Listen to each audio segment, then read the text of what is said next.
నమస్తే.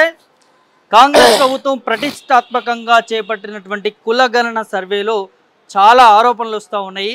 తప్పుల తడకగా కులగణన సర్వే చేపించింది కాంగ్రెస్ ప్రభుత్వం అంటూ కూడా చాలా చర్చలు జరుగుతూ ఉన్నాయి. ఇదే అంశంపైన మనతో మాట్లాడేందుకు బీఆర్ఎస్ అధికార ప్రతినిధి ఉపేంద్ర గారు ఉన్నారు. ఒక్కసారి వారితో మాట్లాడదాం, వారి అంశాన్ని కూడా తెలుసుకునే ప్రయత్నం చేద్దాం. నమస్తే అన్న. ఎట్లా చూస్తారు? ఎందుకు విమర్శిస్తూ ఉన్నారు? ఒకవైపు కాంగ్రెస్ ప్రభుత్వము బీసీ కులగణనకు సంబంధించి ప్రతిష్టాత్మకంగా చేపట్టినామని చెప్తా ఉంది.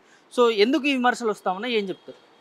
ఇప్పుడు ఒకవేళ కాంగ్రెస్ పార్టీ ప్రతిష్టాత్మకంగా డోర్ టు డోర్ సర్వే చేసి పల్లెలలో కానీ పట్టణాలలో కానీ అర్బన్ కానీ ఎక్కడ కూడా ఆ సర్వేలో క్షేత్రస్థాయిలో వాళ్ళు పోవాలి.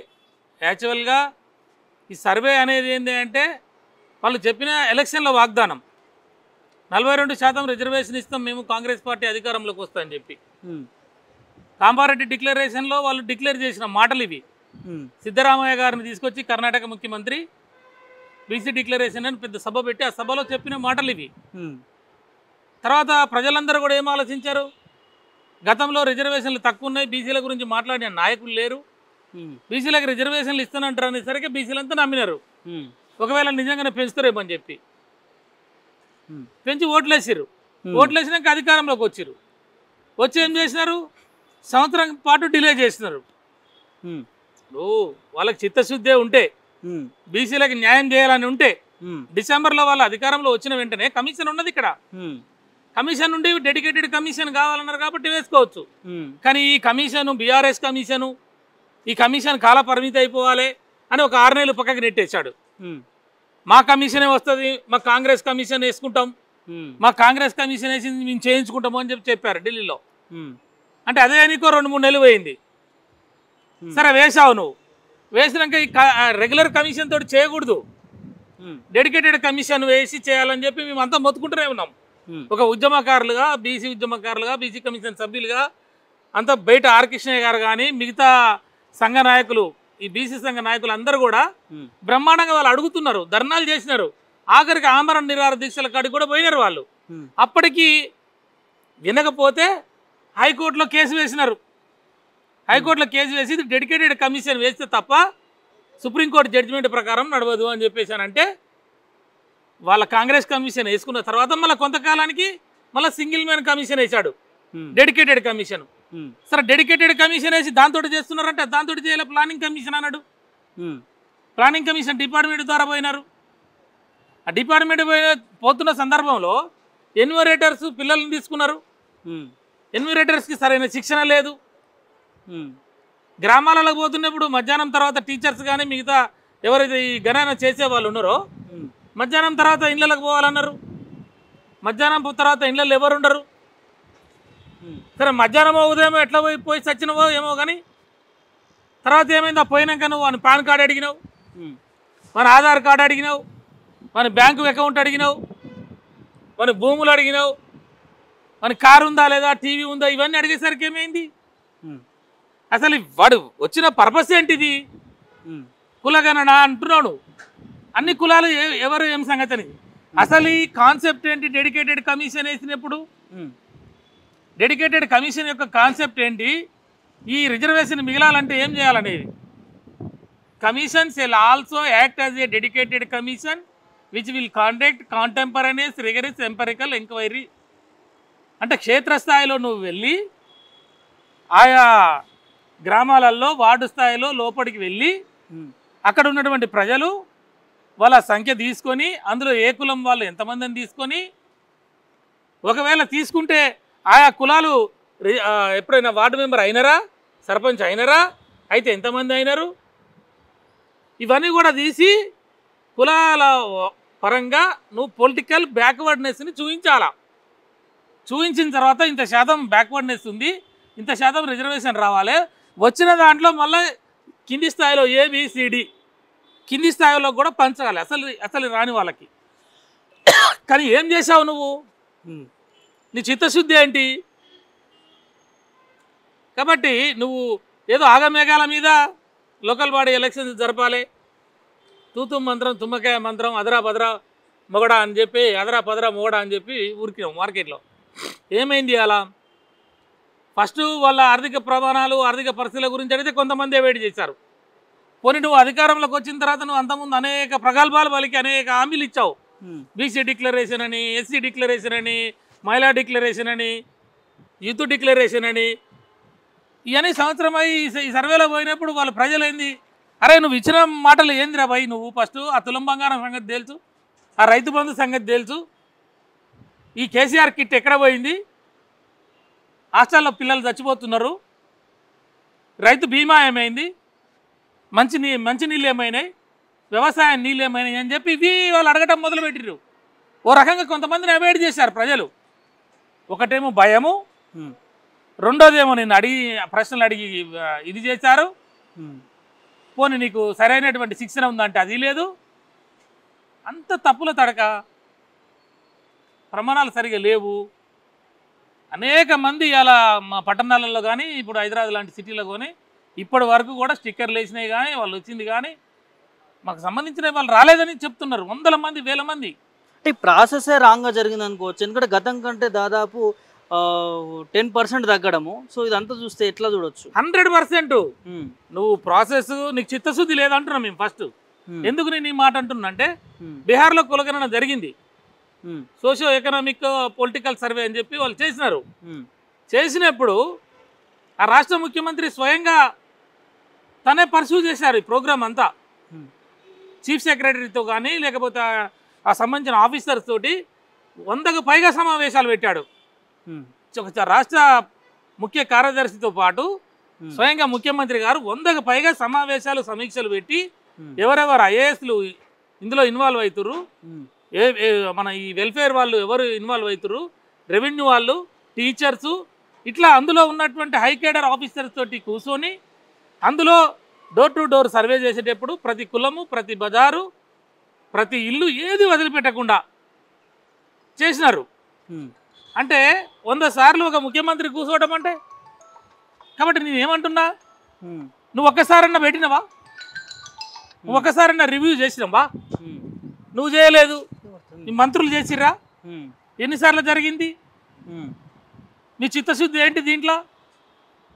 బీసీ శాఖ మంత్రి ఎన్నిసార్లు కూర్చున్నాడు? ఆ డెడికేటెడ్ కమిషన్ తోటి ఎన్నిసార్లు వీళ్ళు కూర్చున్నారు? డెడికేటెడ్ కమిషన్, ఈ కమిషన్ కూర్చున్నదా? ప్రజలకు పోయినరా? పోతే ప్రజల నుంచి వచ్చిన అప్లికేషన్లు ఏంటి? దాన్ని కన్సిడర్ చేసినారా మీరు? ఆబ్జెక్షన్స్ తీసుకున్నారా? కాబట్టి నేను ఏమంటున్నా, ఒక దాన్ని వదిలి మార్కెట్లో తూతూ మంత్రం తుమ్మకాయ మంత్రంగా చేసినారు అంటున్నాం మేము. మీరు సరిగా దీంట్లో చేయలేదు. ప్రభుత్వానికి చేయాలనే ఉద్దేశం సరిగా ఉంటే ఇవాళ నీకు 2011లోనేమో 52% చూపిస్తున్నది. ఆ తర్వాత ఇక్కడికి వచ్చినప్పుడు మన సకలార్జనుల సర్వేలో 52% చూపిస్తున్నది. దానికన్నా ముందు శ్రీకృష్ణ కమిటీ తెలంగాణ రాష్ట్రం ఏర్పడేటప్పుడు శ్రీకృష్ణ కమిటీ వాళ్ళు కూడా తేల్చి చెప్పింది ఏంటంటే ఎస్సీ, ఎస్టీ, బీసీ, మైనార్టీలు కలిసి 90% పైగా ఉన్నారని చెప్పినారు. దాంట్లో కూడా 55% అని చెప్పినారు. అంటే మరి ఇంతమంది చెప్పిన తర్వాత ఈ లెక్కలన్నీ తప్పిపోయి 10 సంవత్సరాల తర్వాత జనం తగ్గుతుందా అనండి? ఊర్లలో ఏమనుకుంటున్నారు ఇవాళ? అవ్వా ఏందా ఈ లెక్కలు, ఏం లెక్కలే, కాకి లెక్కలు, ఇవి లెక్కలని. కాబట్టి మేము ఏమంటున్నాము, నువ్వు కులగణన పేరుతోటి నవ్వులపాలు అయిపోయినావు, కులగణన పేరుతోటి బీసీలకి ద్రోహం చేసే పార్టీగా మిగిలిపోయినావు. ఈ కులగణనలో బీసీలను తక్కువ చేసి ఇవాళ నీకు బీసీల పట్ల చిత్తశుద్ధి లేదు.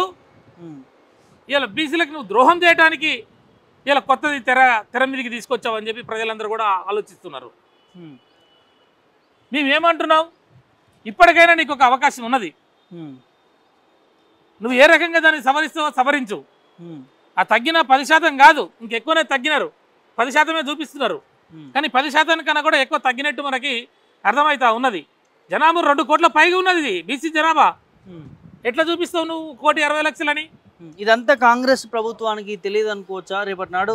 సో ఇట్లా ఈ తప్పుల తడకగా జరిగితే ప్రజలు తిరగబడతారు, సో ప్రతిపక్షాలు ప్రశ్నిస్తాయని చెప్పి. సో ఎందుకు అంటే బీసీల పట్ల చిన్నచూపు అనుకోవచ్చా? ఇక్కడ మీరు అన్నట్టుగానే ప్రాసెస్ రాంగు, చిత్తశుద్ధి లేదనుకోవచ్చా? ఏం చేస్తుంది ప్రభుత్వం? ఇప్పుడు వాళ్ళకి తెలుసు. ఎట్లా తెలుసు? 42% అనేదే సాధ్యం కాదు. ఈ విషయం రాహుల్ గాంధీ తెలియదా? ఈ విషయం ఇక్కడున్న పెద్దలకి, రాష్ట్ర నాయకులకి, ముఖ్యమంత్రి తెలియదు అంటురా? తెలుసు వాళ్ళకి. సుప్రీంకోర్టు జడ్జిమెంట్ ఉన్నది, ఎస్సీ ఎస్టీలకు పోను, మిగతాది మాత్రమే బీసీలకు అని చెప్పి. కాబట్టి ఈ విషయాలన్నీ వాళ్ళకి తెలుసు. తెలిసినా కూడా మనం చెప్పనేది చెప్పుదాం. బీసీలకు కొన్ని ఇచ్చేస్తా, నోటుకు వచ్చినట్టు మాట్లాడదాం. మహిళలకి కొన్ని ఇచ్చిన నోటుకు వచ్చినట్టు మాట్లాడతా. 42% ఇస్తా అంటే బీసీలు నమ్మిర్రు. 2500 నెలకి ఇస్తా అంటే మహిళలు నమ్మిర్రు. జాబ్ క్యాలెండర్ అంటే పిల్లలు నమ్మిర్రు. రైతు భరోసా 1,15,000 ఇస్తా అంటే నమ్మినారు రైతులు. ఇట్లా ప్రతి వర్గానికి నోటికి వచ్చినట్టు మాట్లాడినాడు. ముందు మాటలు అయితే అందాం, సీట్లో కూర్చున్నాక చూద్దాం. అది కానిపోని పని అని తెలుసు. ఇప్పటికి కూడా అంటున్నాను నేను, 42% రావాలంటే ఎట్లా వస్తుంది? రాజ్యాంగ సవరణ చేయాలా? రాజ్యాంగ సవరణ చేయాలంటే పార్లమెంట్లో 2/3 ఏడుంది రాహుల్ గాంధీకి? ఎన్నడు రావాలి ఇది? బీజేపీ వాళ్ళేమో అసలు కులకరణ దానికి వ్యతిరేకం వాళ్ళు. ఈయన ఏంటంటే ఒక ఉత్తరం రాసి పంపుతాడు. మేము ఫస్ట్ నుంచి కూడా చెప్తున్నాం తమ్మిది, ఇది ఒక బూటకము, ఇది ఒక నాటకము, ఇది ఒక చీటింగ్ చేయడానికి, ఇది ఒక వాళ్ళు ఎన్నుకున్నటువంటి మార్గాలలో ఇది ఒక మార్గము, అది కాదు అని చెప్పు. కానీ వాళ్ళు ఏంటి అంటే ప్రజలు నమ్ముతారు. ఎవడైనా బెటర్ లైఫ్ కొరకే కదా తమ్మి. ఇవాళ 20,000 జీతం ఉందనుకో నీకు, 22,000 ఇస్తా అంటే నీ ఆలోచన గుంజుకుంటుంది ప్రాణం. మనం 10,000 అన్నాం, వాడు 15,000 అన్నాడు. రైతు పాపం కొట్టుకలాడిండు. మనప్పుడు కొంచెం తక్కువ వచ్చింది రిజర్వేషన్, వాడు పెంచుతా అన్నాడు. బీసీలు కొట్టుకలాడింది. అంటే సాధ్యం కాదంటారా 42% రిజర్వేషన్? ఎట్లా సాధ్యం అవుతుంది అంటున్నా నేను. 2/3 కావాలి. 2/3 నీకు పార్లమెంట్లో చట్టం చేయాలి అంటున్నా నేను. చట్ట సవరణ జరగాలి. ఎట్లా ఇది? ఈయన లెటర్ పెడతాడు. ఈయన నుంచి ఏముంది? ఇప్పుడు గతంలో కూడా వాళ్ళకి ఎస్సీలకి ఎస్టీలకి లోకల్ బాడీలో రిజర్వేషన్ రావడానికి అక్కడ మనకి చేశారు. 243, 241D 2 సెక్షన్లు ఉన్నాయి అందులో. దాని ప్రకారం జరిగింది మనకి. అంటే ఆ అధికారాన్ని వాళ్ళు అమెండ్మెంట్ చేశారు కాబట్టి వాళ్ళ ఎస్సీ ఎస్టీలకు వచ్చింది, మహిళలకు కూడా వచ్చింది. కానీ ఇప్పుడు ఇది ఎట్లా సాధ్యమవుతుంది? తమిళనాడులో వచ్చింది అంటే ఆ రోజు కూడా వాళ్ళు చట్ట సవరణ చేశారు. పార్లమెంట్లో బిల్లు పెట్టుకున్నారు, చట్ట సవరణ చేశారు. చేసిన దాన్ని రాజ్యాంగ సవరణ జరిగిన తర్వాత దాన్ని 9th షెడ్యూల్లో మళ్ళీ పొందుపరిస్తే ఇలా వస్తున్నది తమిళనాడులో. మరి అంత చిత్తశుద్ధి ఉంది వీళ్ళకి. ఇప్పుడు ఒకవేళ ఈయన పంపంగానే గవర్నమెంట్ ఉన్నది అక్కడ చేయనీకి వాళ్ళు. కాబట్టి ఇవన్నీ ఉత్తమ మాటలు, చూతే మాటలు. ఇంత వ్యతిరేకత వస్తూ ఉన్న ముఖ్యమంత్రి దీని పట్ల స్పందిస్తలేడు, ఏమనుకోవచ్చు? అంటే ఇంత గ్రౌండ్ ఫీల్డ్లో నుంచి కూడా చాలా వరకు తిరగబడుతూ ఉన్నారు. తప్పుల తరగగా జరిగింది, అసలు ఈ కులగణన కాదు ఇది అంటూ కూడా వాళ్ళ కాంగ్రెస్ పార్టీకి సంబంధించిన ఎమ్మెల్సీని ఆ పేపర్లను కాల్చివేయడము. సో వీటన్నిటిపై ఎందుకు అధిష్టానము స్పందించట్లేదు? ఇక్కడ ఉన్నటువంటి ముఖ్యమంత్రి కూడా ఎందుకు స్పందిస్తలేడు? ఇప్పుడు నేను ఏమంటున్నా, వాళ్ళకి కావాల్సింది దొరికింది. ఏం కావాలని? నీకు లడ్డు కావాలని తిరిగినావు, నీకు లడ్డు దొరికింది, మిగతా ఒకటి ఎటన్నా పోనీ. అవన్నీ తెలుసు వాళ్ళకి. ఇలా వాళ్ళ పార్టీలో ఎమ్మెల్సీ అంత స్పష్టంగా చెప్తున్నాడు కదా, ఇదంతా తప్పుల తడక, ఇది బీసీలను అన్యాయం చేయడానికే అని చెప్పి చెప్తున్నాడు కదా. మిగతా బీసీ నాయకులు కూడా కొంతమంది చెప్తూనే ఉన్నారు అందులో. మాలాంటి వాళ్ళు బయట నాయకులు కూడా చెప్తానే ఉన్నాం. అది ఇవి అధిష్టానానికి తెలియదు, ముఖ్యమంత్రికి తెలియదు అనుకుంటున్నారా మీరు? ముఖ్యమంత్రికి తెలుసు, అందులో ఉన్న బీసీ మంత్రికి తెలుసు, అందులో ఉన్న మిగతా మంత్రులకు కూడా తెలుసు. కాకపోతే ఏంటంటే అలా పదవులు కావాలి కదా, పదవుల కోసం వాళ్ళు పెదవులు మోసుకుంటారు. బీసీ జనం ఏమైపోయి, బీసీ జనం ఎక్కడైనా పోని, బీసీ జనాలకు పదవులు వచ్చినా ఏం లేదు, రాకపోయినా ఏం లేదు. ఇలా సంవత్సర కాలంలో ఇలా సుమారు 29,000 మందికి ఇలా బీసీలు గ్రామ స్థాయిలలో, మండల స్థాయిలలో ఎంపీటీసీలుగా, వార్డు మెంబర్లుగా, సర్పంచులుగా, జడ్పీటీసీలుగా, ఎంపీపీలుగా అయ్యేవాళ్ళు. అంటే ఈ సంవత్సరం పాటు వీళ్ళందరికీ ఆగమైపోయిందిగా. కేంద్రం నుంచి వచ్చే ఫండ్స్ రాకుండా అయిపోయిందిగా. అంటే ప్రజలు నాశనం అయిపోయినేం లేదు, బీసీలకు అవకాశాలు రాకపోయినేం లేదు. మాకు మాత్రం మేము మంచిగా పదవులలో ఉండాలి. వాళ్ళకి తెలుసు స్పష్టంగా. కాబట్టి కావాలనే వాళ్ళు మోసం చేస్తున్నారు, 100% కావాలనే ద్రోహం చేస్తున్నారు. వాళ్ళకి ఏమాత్రం కూడా చిత్తశుద్ధి లేదు. ఉంటే మనం జరిగిన ఈ 50 రోజుల సర్వేనే మనం ఉదాహరణ. తప్పుల తడకగా అని చెప్పేసి ప్రతి విభాగం నుంచి చెప్తున్నారు. దాంట్లో రిజల్ట్ కూడా అట్లనే ఉన్నది. ఎప్పుడన్నా 10 ఏళ్ళ జనం తగ్గుతారండి? ఏ రాష్ట్ర జనాభా ఉన్నదా అట్లా? ఏ దేశ జనాభా, ప్రపంచ జనాభా ఉన్నదా? కనీసం వీళ్ళు ఇచ్చే ముందు, బయటికి అది రిలీజ్ చేసే ముందు అని ఆలోచించాలి కదా, చూసుకోవాలి కదా. ఇది నవ్వుకుంటారని చెప్పి ఇది ఒక బూటకం, ఇది ఒక నాటకం. ఇప్పుడు అక్కడ ఉన్న ఆఫీసర్స్ కానీ, అక్కడ ఉన్న నాయకులు కానీ ఇది ఏం జరుగుతుంది అనేది చూసుకోవాలి కదా అంటున్నా. కనీసం అవును, జనాభా నువ్వు పెంచినట్టు చూపిస్తావా, తుంచినట్టు చూపిస్తావా? కాబట్టి నువ్వు జనం తక్కువైపోతావు. ఎక్కడైనా నవ్వుల పాలయ్యారు ప్రతి ఒక్కరు. ఎక్కడ పోయినా కూడా ఏంద్రా ఇది, ఇంత అన్యాయమా, ఇంత ఘోరమా అంటే దీంట్లో ఇంకో కుట్రకోణం కూడా ఉన్నది. అంటే ఇప్పుడు తక్కువ చేసిన 10% తక్కువ చేసిండు కదా, ఈ 10% తక్కువ చేసింది ఓసీని పెంచినట్టు చూపించాడా? ఎందుకంటే మళ్ళీ ఈడబ్ల్యూఎస్ని కాపాడాలి. ఈడబ్ల్యూఎస్లో మనం ఏమంటున్నాం, 10% లేని వాళ్ళకి 10% రిజర్వేషన్ ఇచ్చారు. ఒకవేళ మొత్తం ఈడబ్ల్యూఎస్ సంబంధించిన వాళ్ళు 10% ఉంటే దాంట్లో వెనకబడ్డ సెక్షన్ 3% ఉంటుంది. ఆ 3% వాళ్ళకు 10% ఇస్తున్నామని చెప్పి గోల్ చేస్తారు కదా. కాబట్టి దాన్ని కవర్ చేయడం కొరకు బీసీలను సర్పంచ్ చేసి ఓసీలను ఎక్కువగా చూపించినట్టు అర్థమవుతా ఉన్నది. కాబట్టి ఏ రకంగా చూసినా బీసీలకి ద్రోహం జరిగింది, బీసీలకు అన్యాయం జరిగింది. కాంగ్రెస్ పార్టీ ఈనాడే కాదు, ఆనాటి నుంచి నేటి వరకు కూడా ఆ రోజు కాకా కాలేకర్ కమిషన్ పేరుతోటి 1952-53 ముచ్చట కమిషన్ వేశారు. దేశంలో స్వతంత్రం రాగానే వచ్చి ఆ రిపోర్టు తీసుకొచ్చారు. ఆ రోజు కూడా చెప్పినాడు 50% ఉందని ఆయన. సిగ్గుపడాలి మనం. 1950 అంటే ఇప్పుడు మనం ఏడున్నాం, 25 అంటే 75 సంవత్సరాల తర్వాత కూడా అదే జనం చూపించారు. అదే పెద్ద ద్రోహం. అయ్యాల 50% అన్నారు, ఇవాళ 50% అంటున్నారు. 50% పెరగదా? సరే, కనీసం ఆ 50% కూడా లేకుండా మళ్ళా వీళ్ళు ఈ రాష్ట్రంలో 40%, 46% అంటే ఎంత దారుణం ఇది, ఎంత అన్యాయం ఇది, ఎంత మోసం ఇది, ఎంత దగా ఇది, ఎంత వంచన ఇది. అంటే బీసీలు అంటే బిచ్చగాండ్లా? అంటే బీసీలకు నోరు లేదనుకుంటారా? అంటే మీరు పదవులలో కూర్చుంటారు, మీరే ఊర్లలో మీరే సర్పంచులు, మండల అధ్యక్షులు మీరే, జిల్లా పరిషత్ చైర్మన్లు మీరే, ఎమ్మెల్యేలు మీరే, మంత్రులు మీరే, ముఖ్యమంత్రి మీరే. కాబట్టి వీళ్ళంతా గొర్రెల్లాగా మీ వెనకుంటారనేగా మీ ఉద్దేశం. ఏదో చేద్దాం, తూతు మంత్రం తుమ్మకాయ మంత్రం అనేది ఏదో చేసేస్తే అయిపోతుంది. అసలు ఆ 23% ఇప్పుడు రేపు ఎంత తెలుస్తుందో ఏమో తెలియదు ఇంకా. కాబట్టి నేను ఏమంటున్నా అంటే ఇదంతా ఒక దురంకారంతో, ఒక కుట్రతోటి బీసీలని అన్యాయం చేసి, బీసీల గొంతు నొక్కి, బీసీలకు అవకాశాలు రాకుండా, బీసీలకు రాజ్యాధికారం దూరం చేసి, బీసీలకు పదవులు లేకుండా చేసి, బీసీలకు సంక్షేమ పథకాలు ఏమి ఇవ్వకుండా మన గవర్నమెంట్ ఉన్నప్పుడు మనం గొర్రెలు ఇచ్చినాం. ఎందుకు ఇచ్చినాం గొర్రెలు? ఇలా హైదరాబాద్ నగరంలో 35 నుంచి 40 లక్షలు బీహార్, మధ్యప్రదేశ్, ఒరిస్సా, యూపీ నుంచి ఇట్లాంటి దేశాల నుంచి లేబర్గా పనిచేస్తున్నారు కన్స్ట్రక్షన్ ఫీల్డ్లో. వాళ్ళకి మనం గొర్రెలు అమ్మి వాళ్ళకి మాంసం అమ్మినా బతుకుతారు. తెలంగాణలో ఉన్నటువంటి యాదవ సోదరులందరూ కూడా వాళ్ళు రోజు తినే మాంసం అమ్మినా, కోళ్ళు అమ్మినా, వాళ్ళకు పాలు అమ్మినా. అందుకే మనం కదా ఇక్కడ గొర్రెలు ఇచ్చిన, చేపలు ఇచ్చిన దేనికి? అరే సంపదను పెంచండి, సంపదను సృష్టించుకొని సంపదని సంపాదించుకోవాలి, వచ్చిన సంపదతోటి మళ్ళా 4 రకాల బాగుపడతామనే కదా గొర్రెలు ఇచ్చిర్రు అని ప్రచారం చేస్తారు. ఇలా అభివృద్ధి అయిన కంట్రీస్లో గొర్రెల ఫార్మ్స్ లేవా? పిహెచ్డి చేసిన వాళ్ళు కోళ్ళు పెంచట్లేదా? ఇతర దేశాలలో కప్పలు పెంచట్లేదా? చీమకోళ్ళు పెంచట్లేదా? పందులు పెంచట్లేదా? ఆస్ట్రేలియాలో, కెనడాలో ఈయన పెద్ద పెద్ద ఫార్మ్స్, ఇండస్ట్రీ, వ్యవసాయం ఎట్లనో ఇవన్నీ కూడా పాడి పరిశ్రమ అట్లా బర్రెలు పెంచుతారు, పాలు అమ్ముతారు, కూరగాయలు. కాబట్టి ఆ రోజు గొర్రెలు అమ్మితే అని అట్లా ప్రచారం చేసేవి.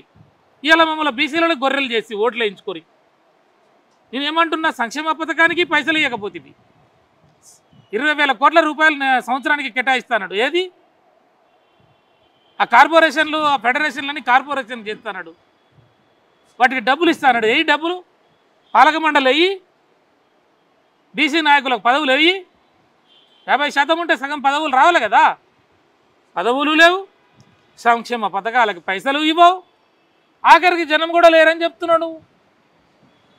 అంటే నీ ఉద్దేశం ఏంది అంటున్నాం మేము. అంటే ఇంకా 10-15 సంవత్సరాలు బీసీలని, జనాలని తక్కువ చేసి చూపించి బీసీల బతుకులు నాశనం చేయాలనే కదా. కాబట్టి ఇప్పుడు మేమేమంటున్నాం, కాంగ్రెస్ పార్టీ ఇప్పటికైనా అందులో ఉన్న ఈ బీసీ నాయకులందరికీ కూడా మేము ప్రార్థన చేసి చెప్తా ఉన్నాం, విన్నవిస్తూ ఉన్నాం. ఈ వర్గాల పక్షాన మేము కూడా 2 దశాబ్దాలకు పైగా బీసీ ఉద్యమాలలో ఉన్న వాళ్ళం, ఎంబీసీ ఉద్యమాలలో ఉన్న వాళ్ళం, ఒక బీసీ కమిషన్గా చేసిన వాళ్ళం, హైకోర్టు న్యాయవాదులుగా ఉండి అన్ని విషయాల పట్ల ఈ దేశంలో ఉన్న అనేక కమిషన్లు మొత్తం కూడా అధ్యయనం చేసి, మేము సొంతంగా అధ్యయనం చేసి, ఈ దేశంలో ఏ రాష్ట్రాలలో కులగణన జరిగింది, ఈ దేశంలో బీసీల అభివృద్ధికి ఏ సంక్షేమ పథకాలు ఏ రాష్ట్రాలలో పెట్టారు, అవన్నీ కూడా క్షుణ్ణంగా పరిశీలించి ఉన్నాం మేము ఇక్కడ. కాబట్టి అవన్నీ మాకు తెలుసు. కాబట్టి మేము అన్నీ చూసిన తర్వాత మేము అంటున్నాం ఇవాళ, సరే నువ్వు చేస్తానన్నావు. రాహుల్ గాంధీ రాజ్యాంగాన్ని పట్టుకొని తిరుగుతున్నాడు, ఓ రకంగా దాన్ని ఆహ్వానిస్తాం మేము.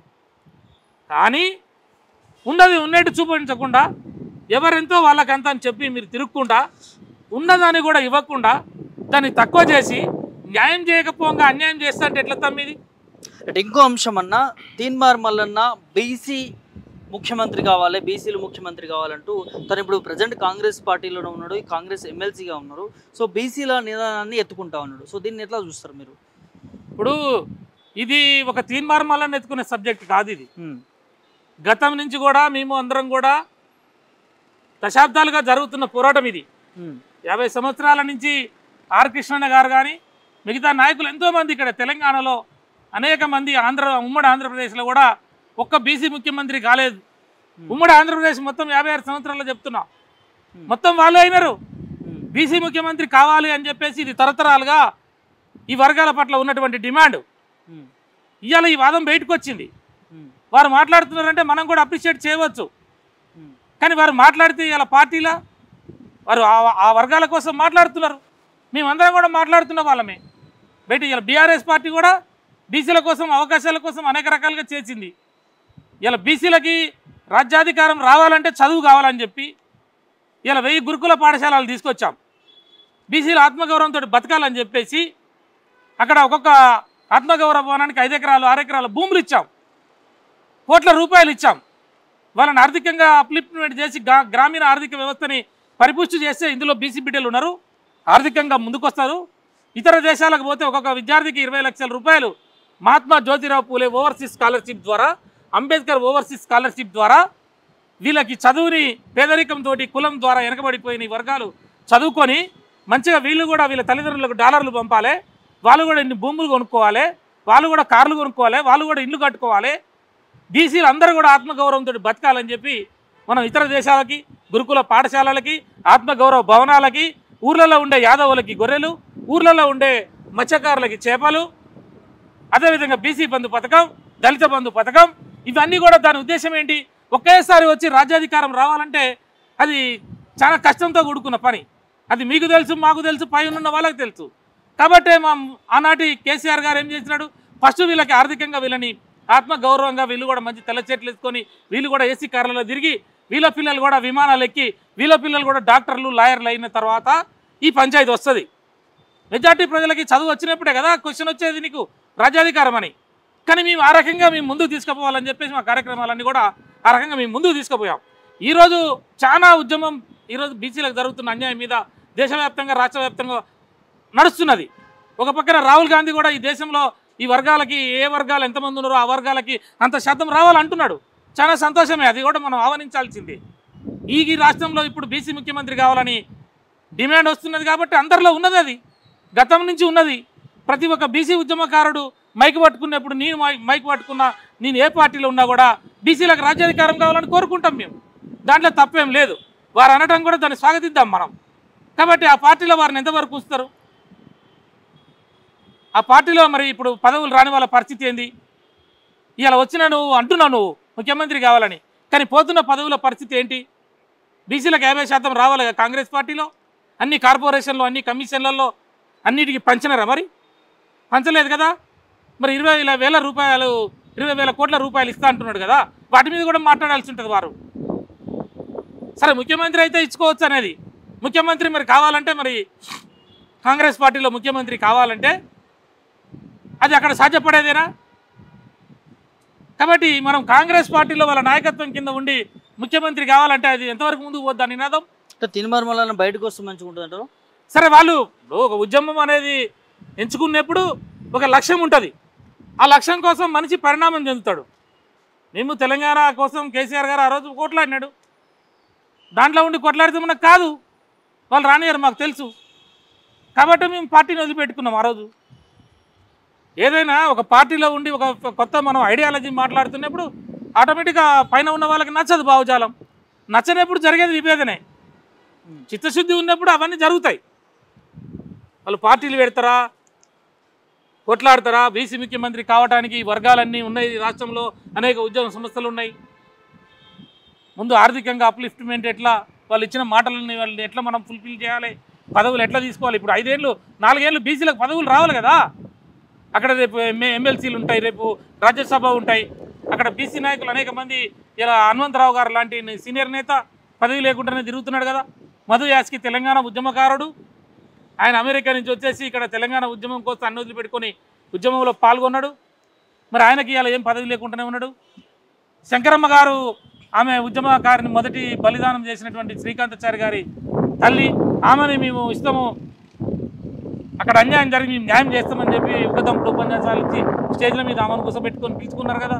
మరి శంకరమ్మ గారికి ఇలా ఏం జరగలేదు. ఇంకా అనేక మంది బీసీ బిడ్డలు పదవులు రాలేదని వాళ్ళు బాధపడుతున్నారు. మరి వాళ్ళ పరిస్థితి ఏంటి? ఈ కార్పొరేషన్ల ఫెడరేషన్ల పరిస్థితి ఏంటి?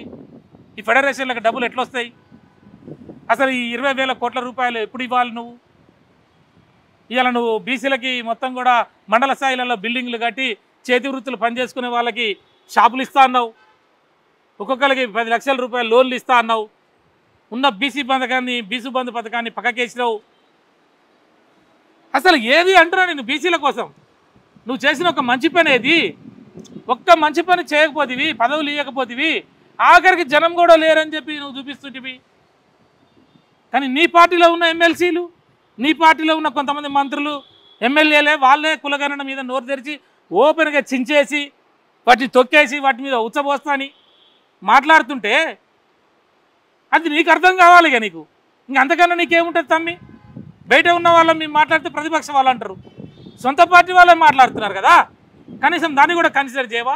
కాబట్టి నేనేమంటున్నా, నువ్వు అఖిలపక్షాన్ని ఏర్పాటు చేసుకో, ఇమీడియట్లీ కూర్చోబెట్టు, ప్రతిపక్షాలను కూడా పిలువు, అందులో ఉన్న బీసీ నాయకుల్ని పిలుచుకొని కూర్చోబెట్టుకొని, అంతకుముందు చైర్మన్గా చేసిన వాళ్ళు, ఇక్కడ అనుభవం ఉన్న వాళ్ళు, కమిషన్ మెంబర్లుగా చేసిన వాళ్ళు, చైర్మన్గా మంత్రులుగా చేసిన వాళ్ళని పిలిచి కూర్చోబెట్టి, ఇతర మన బీహార్లో ఎట్లా సక్సెస్ అయింది, ఆంధ్రప్రదేశ్లో ఎట్లా సక్సెస్ అయింది, ఆ ఎక్స్పర్ట్ని పిలుచుకొని కూర్చొని ఇప్పుడు ఏం జరిగినాయి దోషాలు, ఆ దోషాలని మనం ఎట్లా నివారణ చేయాలి, ఎట్లా మనం ఇంకా మెరుగైన పద్ధతిలో వీళ్ళ ఎక్కువ ఎట్లా మనం వస్తుంది, జరిగిపోయిన దోషాన్ని ఎట్లా నివారణ చేయాలని చెప్పి ఆలోచించమని మేము విజ్ఞప్తి చేస్తూ ఉన్నాం.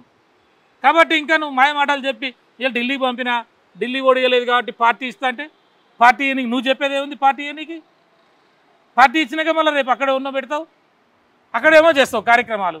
గిరిజేనికేనా నువ్వు చెప్పింది? మరి ఇది అందరికీ తెలుసు. ఎస్సీ ఎస్టీకి పోను వచ్చేది బీసీ, కానీ నువ్వు చేసింది ఏముంది అంటున్నా? లొట్టపీస్ ఇంట్లో నువ్వు చేసింది ఏముంది? లొట్టపీస్ ఇంట్లో మాకు ఇచ్చింది ఏముంది? బీసీలకి కాంగ్రెస్ పార్టీ లొట్టపీసే ఇస్తుంది. ఇప్పుడు ఇక్కడ లొట్టపీస్ తప్ప మాకేం మిగలదు. వాళ్ళిద్దరు పోరు మిగిలిందే వస్తుంది. నువ్వు ఉత్తరం రాసినని పంపిణీ అంటున్నావు, పార్టీ పరంగా ఇస్తా అంటున్నావు. ఆ ఇస్తే ఆడోడు నిన్ను డేకెటోడేవాడు, ఆడ ఓట్లు ఎత్తోడేవాడు. ఇలా ఊర్లలో ఎట్లుంది? అందుకే నువ్వు ఎన్ని ఇస్తావో ఏం సంగతో ఇవాళ బీసీల ప్రజలందరూ కూడా మేల్కొన్నారు. ఇవాళ మండలాలలో, గ్రామాలలో, వార్డులలో లేచినారు. ఏ బీసీ నిలబడ్డా అన్ని పార్టీలకు సంబంధించిన బీసీ జనాభా, ఒక గౌడు నిలబడితే ఈ 10-15 వర్గాలు 20 వర్గాలు ఏదైతే మెయిన్గా ఉంటాయో ఆ బీసీ వర్గాలు కులాల ప్రాతిపదికన లేకుండా ఆ బీసీకి ఓట్లు ఇచ్చే పరిస్థితులు, ఓట్లేసుకునే పరిస్థితులు ఉన్నాయి. ప్రతి ఒక్క ఊర్లో ఇలా బీసీ సర్పంచ్గా గెలిచే పరిస్థితులు, ఎంపీటీసీలుగా బీసీలు గెలిచే పరిస్థితులు, ఇక్కడ మండల స్థాయిలో, జిల్లా జడ్పీటీసీ స్థాయిలో ప్రతి ఒక్కరు కూడా లోకల్ బాడీ ఎలక్షన్స్లో బీసీ నినాదంతో ముందుకు పోతున్న ఎలక్షన్స్ కాబట్టి ప్రతి ఒక్కరు కూడా బీసీ జనం కూడా ఆలోచించుకోవాల్సిన అవసరం వచ్చింది. ప్రతి ఒక్క బీసీ ఇంకొక బీసీని కోఆపరేట్ చేసి బీసీలు ఓట్లు వేసుకుంటే ఇంకా వేరే వాళ్ళు ఇంత శాతం ఉన్నాం, మనం అంత శాతం ఉన్నాం, వాళ్ళు మనకి ఇవ్వాలి, మన మీద బిచ్చమాడుకోవాలి, వాళ్ళు ఇస్తేనే మనం గెలుస్తాం అనేది కాకుండా ప్రతి ఒక్క పౌరుడు, ప్రతి ఒక్క బీసీ గ్రామాలలో ఉన్నటువంటి అన్ని సబ్బండ వర్గాలు, ఎస్సీ ఎస్టీలు, బీసీలు, మైనార్టీలు కలిసి ఒక బీసీ నిలబడితే ఒకటే బీసీకి ఓట్లు వేయండి, 100% మనకే వస్తాయి కదా. ఇంకా ఎవరితో బిచ్చమడుకోవడం ఏంది? కాంగ్రెస్ పార్టీ కాడ పోయి చిప్పబడుకోవడం ఏంది? ఆ గాంధీ భవన్ కాడ నిలబడటం ఏంది? కాబట్టి నేనేమంటున్నా, బీసీ సోదరులు కూడా మేల్కోవాలి, మనకు కూడా తెలివి తెచ్చుకోవాలి. ఇలా ఆ సామాజిక వర్గం వాళ్ళే అన్ని పదవులు తీసుకుంటున్నారు, చైర్మన్లు వాళ్ళే అయ్యారు, మంత్రులు వాళ్ళే అవుతున్నారు, ఎమ్మెల్యేలు సగం % వాళ్ళే అయిపోయినారు, డబ్బులు కూడా వాళ్ళకే పోతున్నాయి.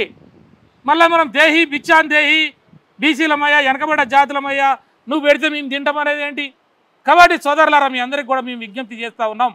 సంవత్సరాలుగా ఈ వాయిస్ తోటి ఈ ఉద్యమాలలో ఉండి జీవితాలు కూడా ఆగం చేసుకొని, ప్రాక్టీస్ బంద్ చేసుకొని, ఈ సమాజం కొరకు, మెరుగైన సమాజం కొరకు ఈ వర్గాలు జీవన ప్రమాణాలు మెరుగుపడాలని గత దశాబ్దాలుగా పోరాటాలు చేస్తున్న ఉద్యమకారులుగా మీ అందరికి కూడా విజ్ఞప్తి చేస్తున్నాం. తెలంగాణ బీసీ సమాజానికి, ఎస్సీ ఎస్టీ సమాజానికి ఊర్లో ఎవరు నిలబడ్డా ఈ వర్గాల నుంచి అన్ని ఓట్లు వేసుకొని అన్ని సీట్లు గెలవండి. ఎవరో ఇవ్వాల్సిన అవసరం లేదు, ఎక్కడో బిచ్చం ఎత్తాల్సిన అవసరం లేదని కూడా మేము ఈ మిర్రర్ ఛానల్ ద్వారా అందరికీ తెలియజేస్తా ఉన్నాం. థ్యాంక్ యూ అన్న. Thank you. ఇది బీసీలు ఖచ్చితంగా మేల్కోవాల్సినటువంటి అవసరం వచ్చింది. కాంగ్రెస్ ప్రభుత్వం బీసీలకు న్యాయం చేయదు, ఆనాడు నుంచి కూడా అన్యాయం చేసుకుంటూనే వస్తూ ఉన్నది. సో ఖచ్చితంగా బీసీలు మేలుకోవాలి, బీసీ ఉద్యమం కావాలంటూ కూడా బీఆర్ఎస్ నాయకులు ఉపేంద్ర చెప్తా ఉన్నారు. కెమెరామెన్ కళ్యాణ్తో ప్రభాకర్, మిర్రర్ టీవీ, హైదరాబాద్.